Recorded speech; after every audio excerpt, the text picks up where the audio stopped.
question is about according to the beliefs of the Ahmadis, what is the Messiah, and especially why is he called Son of Mary?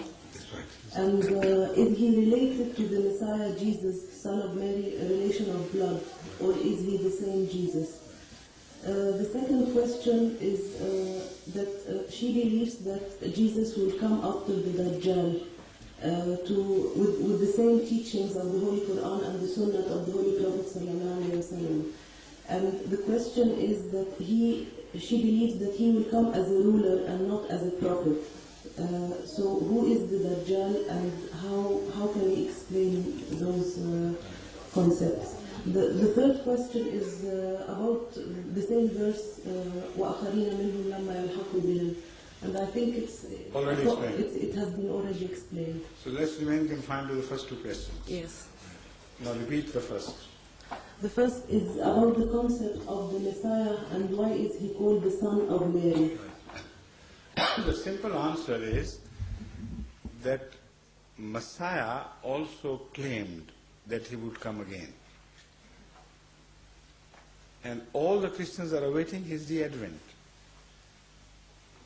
Now, if a reference was not given to that person particularly, that the Messiah to come would fulfill that prophecy as well, then the message will remain obscure.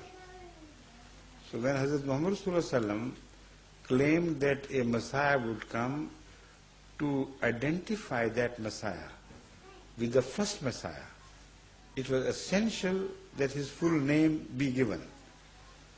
Otherwise, people could think that Messiah was Ibn Maryam, this is a different Messiah.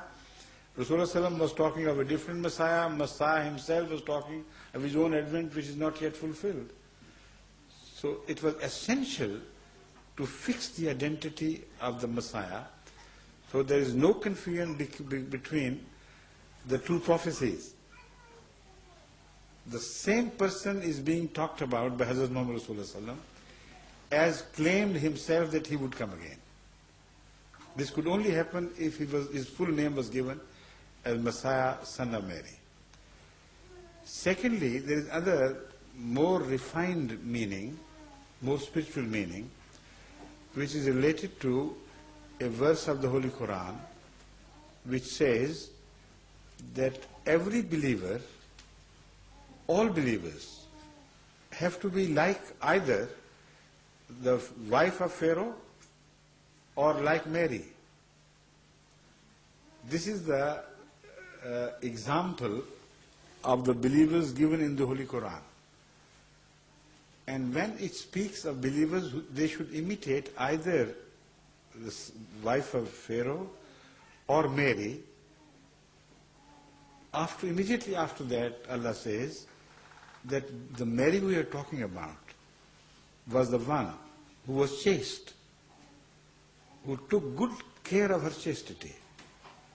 And the son born to her was not an illegitimate child.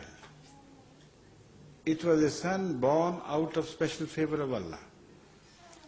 So far, we understand there is nothing very special about it, because this has been said elsewhere also in the Quran, that in Mary we breathed our spirit. The Holy Quran says, وَنَفَخْنَا فِيهَا مِنْ رُوحِنَا. In her did we breathe our spirit.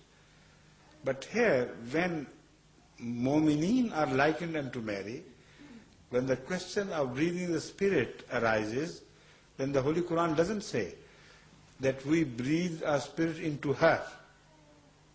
It says we breathed our spirit into him, which means there is a believer, a specific believer, who likened himself unto a Mary so much that a spiritual son was born out of him, as if a son was delivered to Mary with the Spirit of Allah.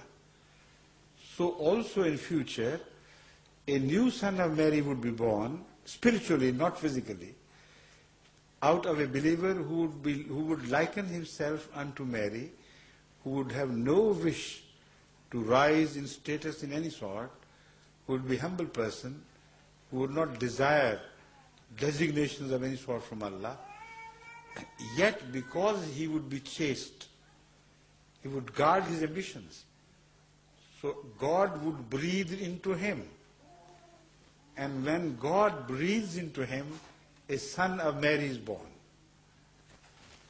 So the new status of the person from the Ummah is described in a beautiful way in spiritual terms. So that is why also it was essential for Rasulullah ﷺ to describe the future advent of that of son of Mary. Because he would also be born spiritually like a son was born unto Mary. That is the underlying significance.